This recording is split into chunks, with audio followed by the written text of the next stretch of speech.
Comment faire pour ne plus être impacté par l'attitude, les humeurs, les réflexions de ceux qui nous entourent, que ce soit en famille, au travail, avec des amis, même des gens qu'on ne connaît pas beaucoup.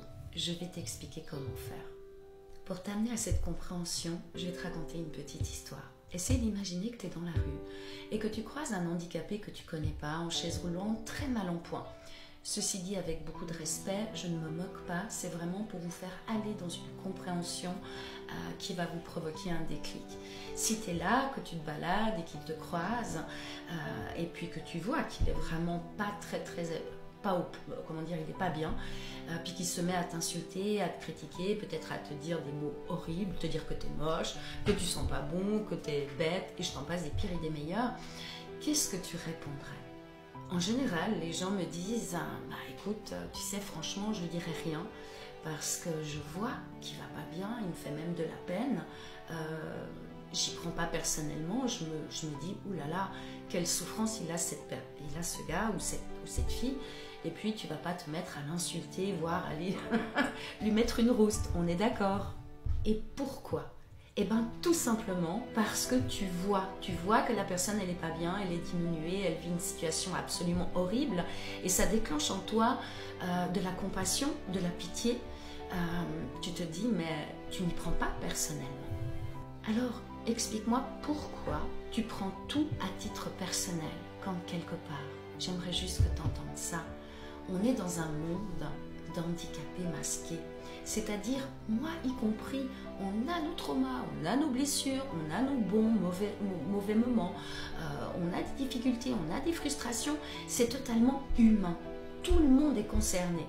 Simplement, ce qu'il faut comprendre, c'est que quand on vit des fois des choses selon les échelles plus ou moins difficiles, ça modifie notre personnalité, ça nous frustre, ça nous inquiète, on est peut-être dans la peur, on est peut-être dans un manque, donc nos attitudes vont changer avec nos proches, les inconnus, au travail, avec tous ceux qui nous entourent. C'est humain. C'est pour ça, si je te raconte tout ça, c'est pour te dire, arrête de prendre les choses personnellement. C'est-à-dire, dis-toi toujours que quand une personne est désagréable, te met la pression, te dévalorise, elle ne peut pas être bien.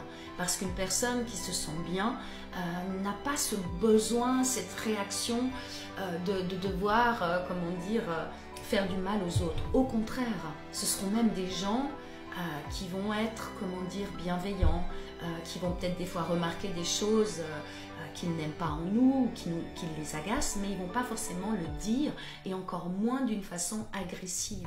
Alors, j'aimerais que tu prennes conscience que maintenant, au quotidien, chaque fois que quelque chose te blesse, t'agace, t'inquiète, que tu es face à quelqu'un qui te bouscule par ses mots, son attitude, de plutôt que d'y prendre à titre personnel, de te dire « Ah, tiens, c'est une personne en souffrance, ça ne doit pas être top actuellement, il vit peut-être des choses difficiles, et moi, je suis là juste devant lui et je ramasse un peu ses frustrations. » Alors, mettre tes limites, c'est tout à fait judicieux, c'est même très bien de simplement dire à la personne écoute, je ne veux pas que tu me parles comme ça, s'il y a quelque chose qui ne va pas, on en discute calmement, mais on n'est pas obligé d'aller dans un conflit et encore moins d'aller dans des dévalorisations ou des critiques non constructives. Tu peux aussi ne rien dire parce que tu sais simplement que la personne, elle dit des mots et qu'elle ne les pense pas.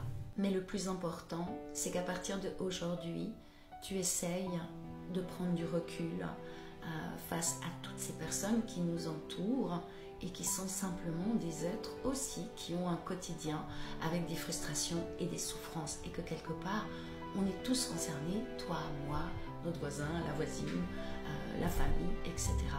Donc cette petite histoire sous forme de métaphore, elle doit vraiment t'aider à prendre conscience et du recul face à tout ce qui peut être remuant dans l'attitude des gens qui t'entourent. Ok? Alors, je te propose de mettre en commentaire ce que tu en penses et puis aussi partage et abonne-toi pour d'autres conseils.